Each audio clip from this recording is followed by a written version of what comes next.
Welcome back to the Impactful Salon Owners Podcast. I am your hostess, Jacquelyn Rodriguez, and today we are going to go into the beauty bills. And this episode is really, really important to me because it's important to all of us. And we really have to start to understand what's going on and what we can do about it. If you're ready to create a salon business that thrives, but also aligns with your values of clean, holistic, and sustainable practices, then you're in the right place. Whether you're just getting started on your journey or you're already running a successful salon but crave more impact and clarity, this podcast is for you. I'm going to dive deep into mindset, systems, and strategies that help salon owners like you grow and scale your business while staying true to your purpose. Every week, we are going to have real conversations about the challenges, the successes of running a holistic salon. And I'll give you my insider tips. So if you're ready to transform your salon into a powerhouse of purpose, profit, and peace, let's get started.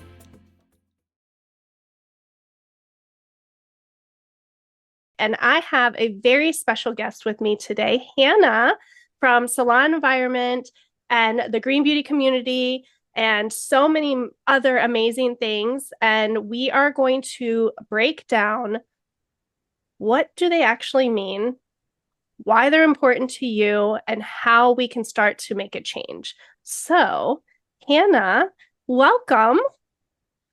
Hi, Jacquelyn. Thanks for having me. It is an honor to be on the Impactful Salon Owner Podcast. Thank you. Thank you. You are a very impactful person in the industry. So I'm really excited to have you and your insight, walking us through like all of these things that quite honestly, like I'm not into politics. I don't know a ton of how to navigate the bills, what's being passed, what's not, what we can do. So this is a really important piece for me. And I figure if I'm not really knowledgeable on everything, and it's hard for me to navigate, that there's got to be others out there. And I know that there are. So that's why I'm so excited to have you, because you really have done a lot of work. Really just learning to understand what's going on because you care. So tell us a little bit more about what you've been doing and how that has really got you to where you are right now. First of all, that was like one of the nicest things anyone's ever said about me. So I'm probably going to go cry after this podcast. Thanks. It's all true. You're amazing. But, thank you. But I am also going to start off by saying politics are not my favorite thing either. And I say that in a very nuanced way in the sense of I understand that politics and policy are important. I think it's really important to be involved in it. But politics also come with just a lot of other things that people don't necessarily love. Media circus, a lot of misinformation. And honestly, one thing that I think we all forget about is that politicians, like, they are a service provider. Like, they are for the community, or they're supposed to be. Very much like hairdressers, very much like firefighters. We are there to serve. We are there to take care of our community. So saying that, I'm going to be totally honest. Like, I mean, I did my civics class in high school, like during summer school, because I wanted to goof off with my friends, and it was like so much easier to pass. Like, I was never really involved until I really took a turn in my career. I think, I mean, if you kind of know me, I've been a cosmetologist for 11 years. I was behind the chair for 7 when I decided to quit my job and essentially focus on what's going on. Essentially, I guess, like in the climate crisis, I guess is like the best way to say it.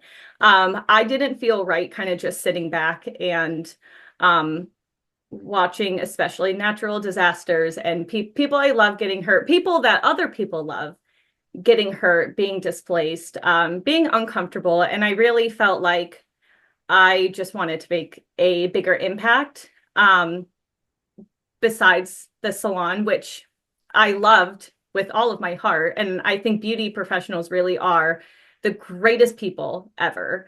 I think we care so much and they do so much for their community, as we also are seeing with this Hurricane Helene disaster going. I have seen so many hairdressers like just step up and really take care of the people around them, and take care of the hairdressers that are displaced, lost their salons, are trying to just focus on surviving. So that being said, I feel like there's not enough education in climate, or at least there wasn't 4 years ago. But there's really not a lot for the beauty industry and beauty professionals in a way that keeps beauty professionals interested, as well as like it needs to speak our language. I'm also a visual person. I'm also, and I think everyone can agree with this. We learn things when we can relate to them. So there wasn't really a lot of that. So of course, I quit my job and started Salon Environment to help with that. Just kind of bridge the gap in that education and understanding. And one of the things, and when I started, that was actually like almost exactly 4 years ago to the day. Maybe when this comes out, it'll be a little bit on the day or a little bit past that. What's the day? Because now I have to know. I think it's October 16th or 15th was my last day at the salon. Nice. And when I started really diving deep into like, okay, like this is what I'm doing. So what's next? Like, what are the problems? What are the issues? And honestly, a huge thing that I think we don't want to ever touch is policy, because one, it's boring. No one likes politics anyway, but policy is so important when it comes to making our voices heard as citizens, as individuals, as businesses, full communities. Like there are just so many ways that you can make an impact and change in what you care about. And honestly, unless you have someone with an obscene amount of money that you can just like do whatever you want because you can make your own rules, that's not the same for everyone. That's not the same for like basically everyone except, a certain percentage. So policy is very important, in letting your representatives know what is it you care about and what is it you want to change. So that is why, like, I personally have gotten into policy. I started really kind of playing more into it a little bit with Citizens Climate Lobby in my local Detroit chapter. And I have learned so much the last couple of years. I'm actually really sad because I just don't have enough time to give to Citizens Climate Lobby. And so I'm really excited to be doing this episode, kind of for the reason of I really haven't been involved that much. And I don't like that, in the sense of I feel like I can make a bigger difference by being able to bring people to talk about things like this. So again, that's why I'm so appreciative to be here. So thank you. That's why that's what I wanted. Like everything you just said, that's the whole idea, is we are very powerful as salon professionals. We impact a lot of people's lives. And the reality is there's a whole lot, like, unless you already love policies, you're already like in it, you love politics. For the rest of us, myself included, it's hard to decipher, and it's hard to know what's actually happening because there is so much out there. You really do have to like dive fully into learning it. And then you have to navigate the misinformation, which we're going to talk about later. But that's why I wanted to have this episode. And just for everyone listening, we are not getting into politics. We're not, I don't care what you believe in, where you're at. The important part of this is every single bill is affecting us, period. That's actually a really great point to say. This is all very nonpartisan. And when I say nonpartisan, it doesn't mean it is leaning one way or the other. This is very much, I like to say that anything environmental and anything public health related, because environmental disasters is also a public health issue. Using cosmetics that maybe have certain ingredients that can make you sick, that's a public health issue. So there's a lot more to that than just, are you leaning which way? Are you Democrat? Are you Republican? Are you not? Are you Green Party? It doesn't really matter, because this is very much for, like you said, Jacquelyn, like for the people. And I'm a very big believer in that. If you are leaning one way, that's great. I don't care. Like, we don't care. And that's that, because that's not what this is about. This is very much of just, how can you, as an individual, take power into making your voice heard? Because I think we forget that we do have voices, and there are so many ways that we can make our voices heard past social media. I mean, whatever you post on Instagram and Facebook, your representatives are not going to hear that. You can definitely, you can get everyone else on board for sure. And when you get a group of people to really make a change, that's a huge impact. But you cannot do that without letting your representatives know. So this is also, and I believe in our second parter, that is going to be where we kind of dissect a little bit more of how can you do that step by step and make it easy too. Yeah. And that is what our second part is going to all be about, because we want to break it down and make this as easy as possible for you to understand, make a decision, and then implement it. Like, do the next steps, because learning is only half the battle. Learning is great because we need the awareness, and then we actually have to take the steps to make the impact, do the second part of actually talking to our representatives and banding together to make some of these bills easier to move forward. So let's dive into the first part of the reality of cosmetic regulations in the US. Like, where are we at? Like, because we hear all of this, like the EU has this type and we have, not so great. And I do have an episode coming up on that, if it's not already out, of like what the ingredients are. But when it comes to bills, like, where are we at with that? So the FDA, so our federal department, they have not changed their regulations. That's for cosmetics, that's for food. They haven't really changed anything since, I think it's like 1938. It's like 80 so years, which is crazy because that is pre-1950s when plastic really made its huge boom. And I say plastic specifically because, there's just so many new ingredients that people thought of. I mean, that's like post-World War II, so many different innovations have come from that.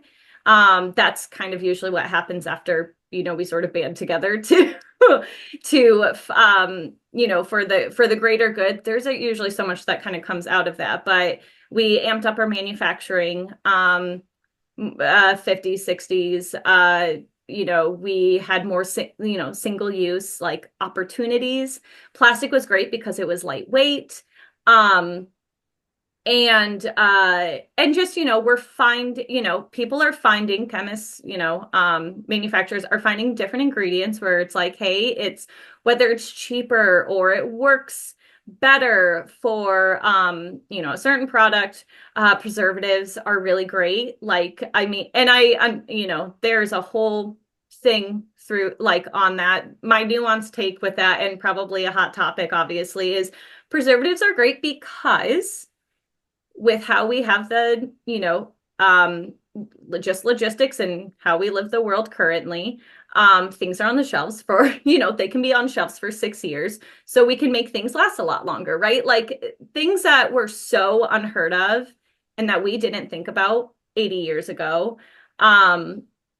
It's incredible how far we've gone, but now we are seeing more effects. We do have to rethink our regulations. So saying that, that is one thing that we are, there's the term mess around and find out. We're in the finding out stage. So now we are now reconfiguring what to do next. So yeah, the FDA hasn't, oh, sorry, go ahead. No, I was just going to say, I think that that's really, really important. Like that's a big piece there. 80 years. Think of what has changed in just the last 5 years. Yeah. Right. Yes. So when we think 80 years, like so much has shifted, changed, like our entire world is completely different. And how is it that our FDA has not come up with the times? Like we've got to make changes. Like I don't understand, just from, a personal standpoint, like how we have not advanced on how we regulate things. So I will say some of that is totally due to, well, I mean, there's so many different things that can be discussed in that, because from you and I, yeah, it is 100% like, what the heck are you doing? Yeah. And there are a lot of people that, I mean, as we're going to talk about some of these bills that do want to fight against that, like it comes down to people caring, education surrounding it, making sure that the research is there. I mean, granted, there's a lot of people that, maybe would beg to differ, but time, money, I mean, other things that take precedent. So it's unfortunately just kind of that we're all over the place. And not only that, I think if more people talked about that was important to them and actually said it like to their representative, it puts pressure on them to actually change. So saying that, and I love that you mentioned FDA, because that's going to be our first, that's our first bill that we're going to be talking about. And I want to say something there, like that's an important part, is we vote with our dollars. And the whole thing, like if this is important to you, we have to start grassroots. You talked about it earlier, grassroots starting, and we have to make change from the consumer up. They're not going to make the changes because the consumers, and this is what I talk about a lot, especially in, my academy, of like, we are helping from the consumers up make that change. Once the consumers start to demand it and vote with their dollars, and in this case, talk about and send in letters and tell their representatives what they actually want, that's where the change is going to be made, because it puts the pressure on the bigger companies. Until we have that, 80 years is going to go by and nothing's going to happen. So this is really important to like know this, and again, why we're having this conversation, right? So we can make a difference. I love that you say that too, because when I first started out kind of on this journey, I guess for lack of a better term, that was my first thing was, okay, let's talk to the businesses, which is still very important. However, a lot of businesses won't change unless there is policy that will make them change. Because realistically, a lot of businesses can't afford it, or they don't want to put their money there because they want to put their money in other things. And which I can understand, but also if there is policy in place, like there can be, I don't want to say exceptions because it's not that, but they can help businesses along too. Like, especially if you're a smaller business, making that transition to different, whatever it is, help them transition to help comply with regulations. Okay. So this campaign for Safe Cosmetics, I am such a big fan of. I am so glad that that was such a great webinar, Jacquelyn, that you did for the GBC webinar with Greg Starkman of InnerSense, who is so involved in this. And I have to admit, that was really, we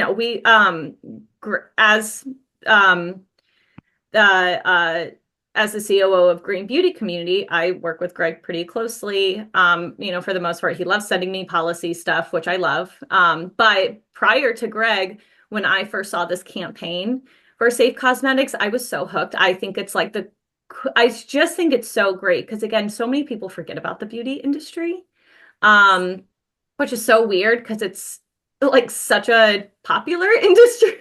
Like everyone gets their hair cut. Everyone's using some sort of personal care product, so it's just so interesting to me. So, but this campaign for Safe Cosmetics, I originally found through the Breast Cancer Prevention Partners, BCPP, and they work with the campaign for Safe Cosmetics, campaign. So they have something called the Beauty Bill Package. It consists of four bills. And it is they could sort of split them up, but what's the point? They're all really important. I think it really does create a lot more of like a circular understanding, basically, putting them all together. What I really also love about BCPP and then the campaign for Safe Cosmetics is they have an area where you can easily make your voice heard for all four of these products or all four of these bills at the same time. So begin kind of going through. Yeah, please. Okay. Dumb it down for us. Go through each of the steps and tell us what they are, why they're important, and how they're affecting us. Thank you so much for tuning in to the Impactful Salon Owners Podcast. I hope today's episode gave you valuable insight and inspiration to take your salon to the next level. Before you go, I wanted to remind you that the Holistic Salon Academy is opening up soon. So if you're ready to dive deeper into clean, holistic, and sustainable salon practices and build a truly impactful business, be sure to join the waitlist. By signing up, you'll be the first to access all of the details and exclusive content before anyone else. You definitely don't want to miss out. And of course, don't forget to hit the subscribe button so you never miss an episode. And if you enjoyed this one, I'd love it if you could leave a review. It helps to grow the show and reach more salon owners just like you. And lastly, come hang out with me on Instagram at Clean Beauty Biz Coach, where I'm a real life person who loves to connect with you. I'm always in my DMs answering your questions and would love to chat more over there. Thanks again for being here, and remember, every step forward is a step towards lasting change. Until next time.